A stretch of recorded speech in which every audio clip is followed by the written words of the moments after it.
حاسس بإرهاق مستمر؟ نومك مش منتظم؟ هو المغنيسيوم يا صديقي.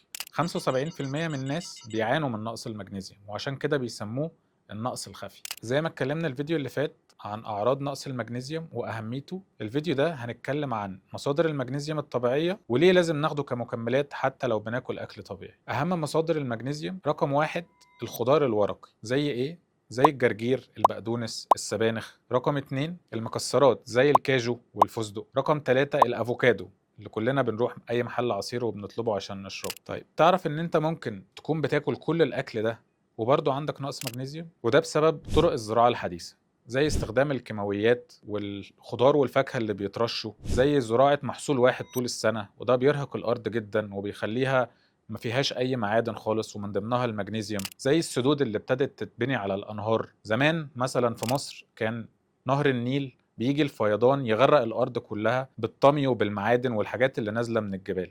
دلوقتي ومع بناء السدود زي السد العالي، الأرض بقت بتفتقد جزء كبير جدا من الطمي والحاجات المعادن اللي كانت بتيجي مع المية من الأنهار.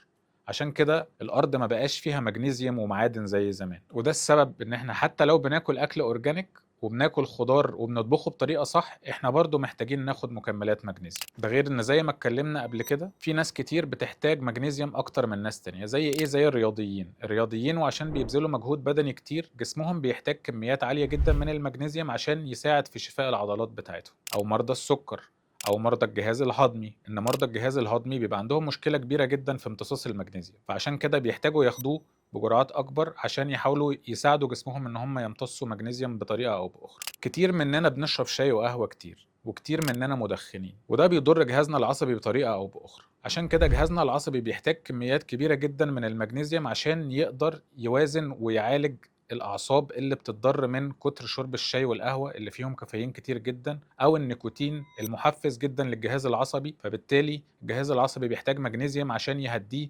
ويرجعه تاني لطبيعته. لو عايز تعرف أكتر عن أفضل مكملات المغنيسيوم اللي محتاج تاخدها، تابعني في الفيديو الجاي.